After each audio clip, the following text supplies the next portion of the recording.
Rasul sallallahu alaihi wasallam mengatakan, "Ballighu anni walau ayat." Sampaikan dari aku walaupun satu. Assalamualaikum warahmatullahi wabarakatuh. Alhamdulillah, alhamdulillahil hadi ila shawab, al-mun'im jami'al ibad. Wa ashhadu an la ilaha illallah wahdahu la syarika lah, al-karim al-wahhab.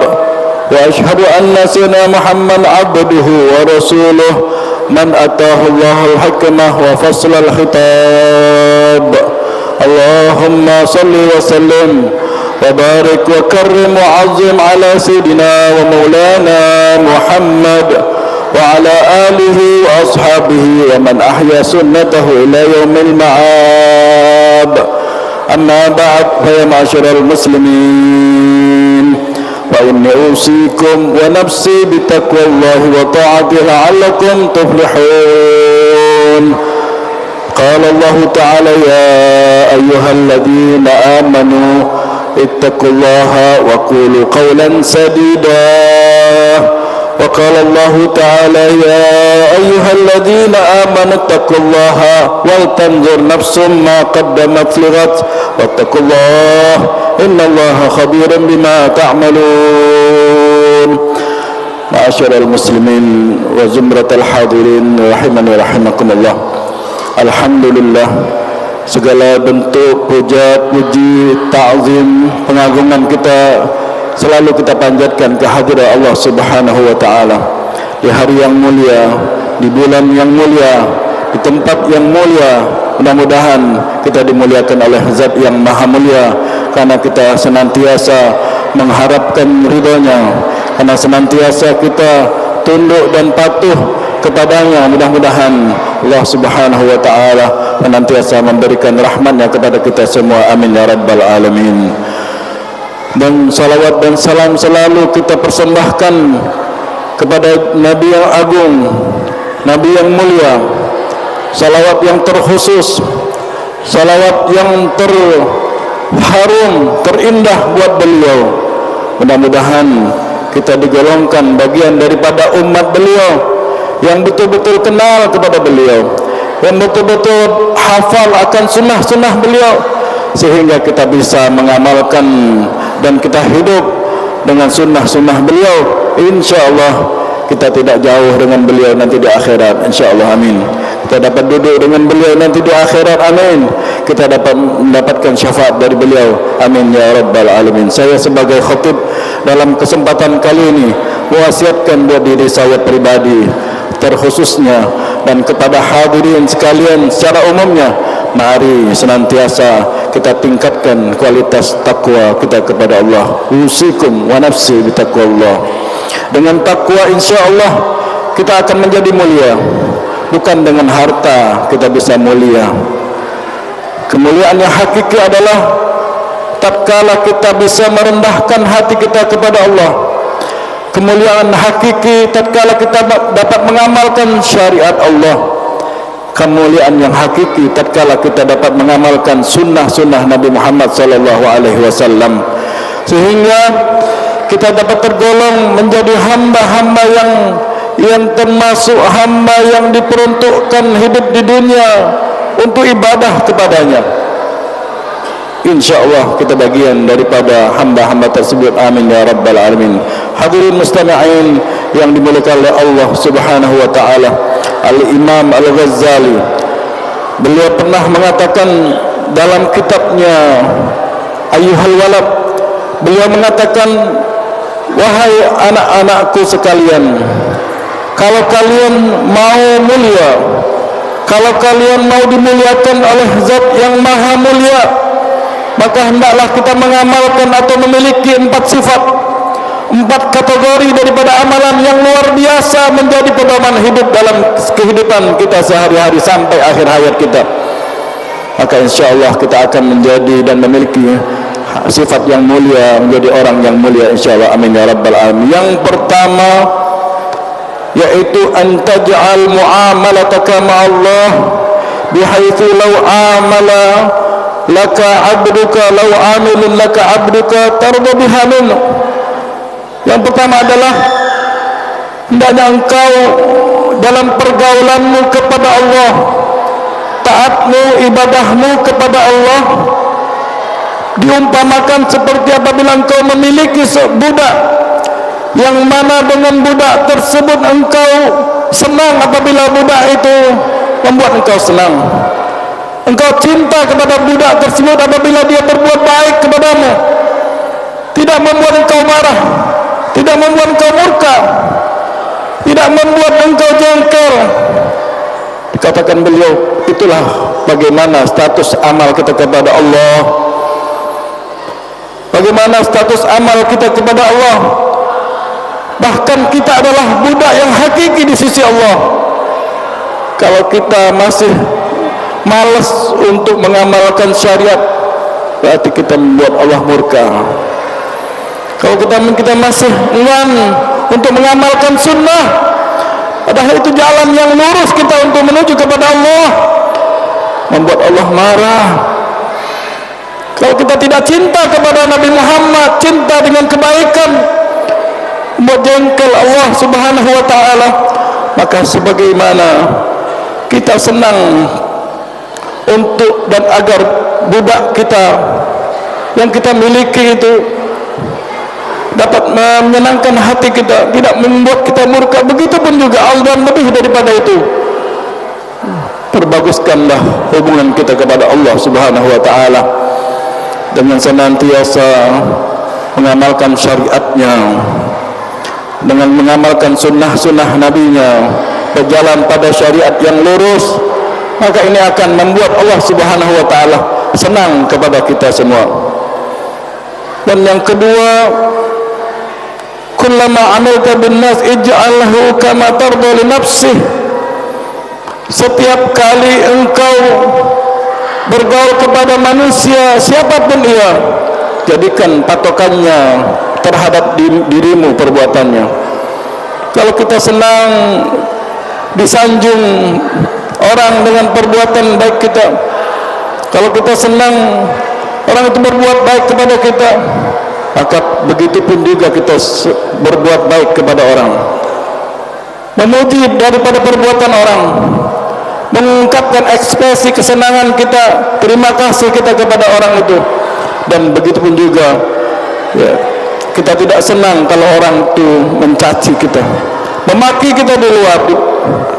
Kalau kita tidak senang apabila orang itu menzalimi kita, maka begitu pun juga kita terhadap orang lain. Kita tidak perlu untuk menzalimi orang. Kita tidak usah mencaci maki orang di belakang orang, apalagi di depannya.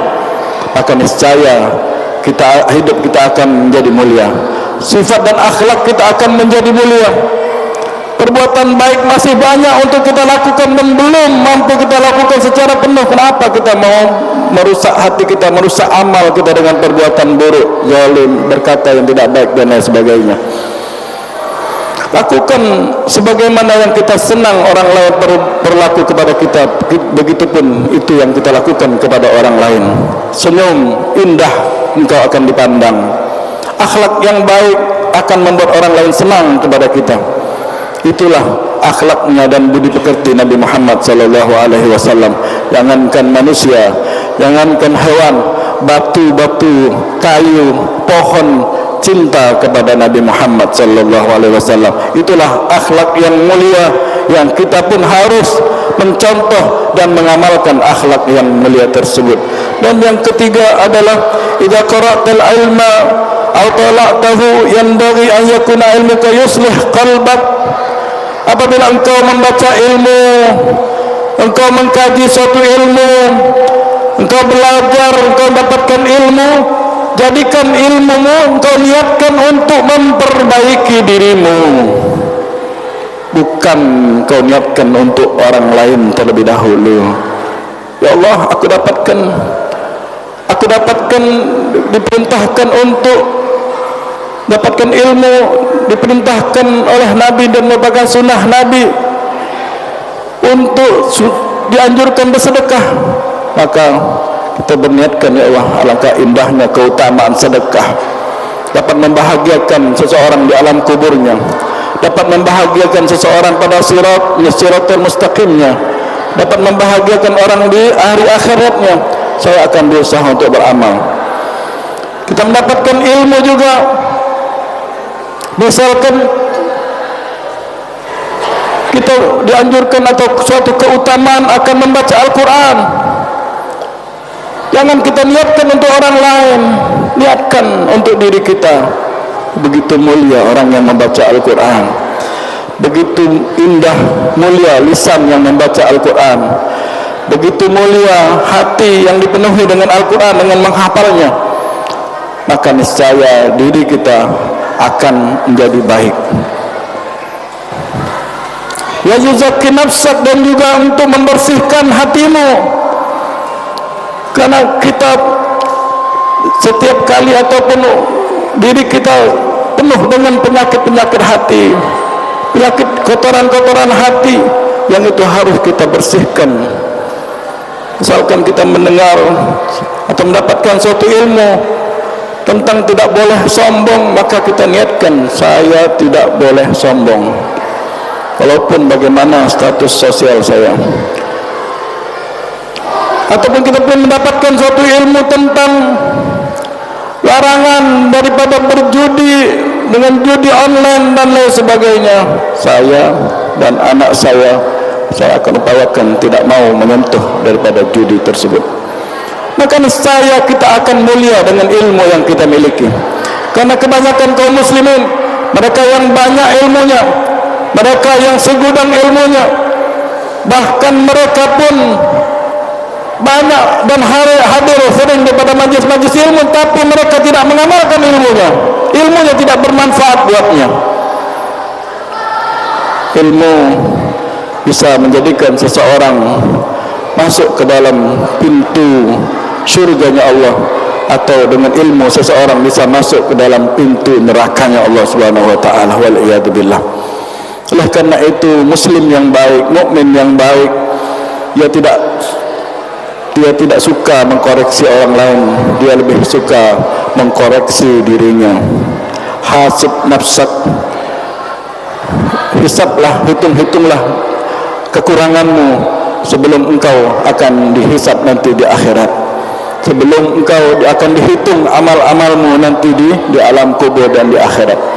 InsyaAllah kita akan memperbaiki amal ibadah kita insyaAllah ke depan, amin ya rabbal alamin. Dan yang berikutnya, la tajma' minad dunya aksar min kafafati sunnah. Janganlah engkau suka memperbanyak memiliki harta dunia. Jangan engkau berangan-angan memiliki harta dunia yang banyak. Janganlah engkau suka menumpuk daripada harta dunia.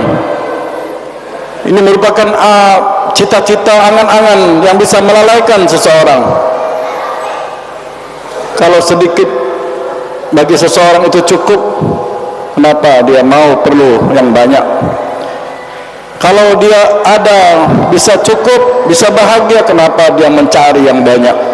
Karena sesungguhnya merupakan tabiat manusia, dia selalu merasa kurang, selalu menginginkan yang lebih. Kadang dengan usaha yang lebih bisa menyebabkan dia rakus, bisa menyebabkan dia mencari rezeki yang tidak halal, bisa menyebabkan dia menzalimi orang lain dan lain sebagainya. Nah, bagaimana sabda Nabi Muhammad sallallahu alaihi wasallam, doa Nabi Muhammad sallallahu alaihi wasallam buat anak keturunannya, buat keluarganya, beliau mendoakan, Allahumma ja'al quta li ali Muhammadin kafafa. Ya Allah, jadikanlah rezeki makanan bagi keluarga Nabi Muhammad dengan cukup. Bahkan mereka orang-orang yang memiliki keyakinan yang luar biasa, memiliki tawakal yang luar biasa kepada Allah Subhanahu wa taala, mereka ada rezeki satu hari sudah mereka bahagia. Ada yang lebih daripada itu, mereka memiliki rezeki satu kali makan sudah mereka bahagia. Mereka dapat bersyukur kepada Allah Subhanahu wa taala. Makanya seseorang, jangan kita heran, orang-orang miskin itu mereka akan lebih dahulu masuk dan dimasukkan ke dalam surganya Allah Subhanahu wa taala ketimbang orang-orang yang kaya, naudzubillah, yang mana mereka penuh dan akan dihisap oleh Allah Subhanahu wa taala. Jangan heran kita melihat orang-orang yang memiliki harta yang banyak, mereka senang di dunia tapi mendapatkan hisap yang banyak nanti di akhirat. Tapi bagi mereka orang yang miskin, orang yang senantiasa hidup sederhana, mereka hisapnya pendek dan sedikit. Ya, harapannya itu merupakan sunnah Nabi Muhammad SAW. Beliau dikatakan bahwasanya, saya kalau diberikan rezeki yang lebih, saya akan bersyukur kepada Allah Subhanahu wa taala, dan saya apabila diberikan rezeki yang sedikit atau kurang, saya akan bersabar kepada Allah Subhanahu wa taala. Banyaknya dia dapatkan pahala, dan sedikitnya pun dia mendapatkan pahala yang besar dari Allah Subhanahu wa taala. Itulah esensi kita sebagai hamba-hamba Allah Subhanahu wa taala. Sedikit kita mendapatkan rezeki, kita bersabar dan bersyukur kepada Allah. Banyak kita mendapatkan rezeki, kita pun bersabar kepada Allah Subhanahu wa taala. Amin ya rabbal alamin. A'udzu billahi minasyaitonir rajim. Bismillahirrahmanirrahim. Taha ma anzalna 'alaikal qur'ana litashqa illa tadhkiratan liman yakhsha tanzilan mimman khalaqal arda was samawati al-'ula. Barakallahu li wa lakum fil Qur'anil 'azim wa nafa'ani wa iyyakum bima fihi minal ayati wa dzikril hakim wa taqabbala minni wa minhu tilawatahu innahu was-sami'ul 'alim. Aqulu qawli hadha wa astaghfirullahal 'azim li wa lakum wa lisa'iril muslimina wal muslimat wal mu'minina wal mu'minat fastaghfiruhu innahu huwal ghafurur rahim.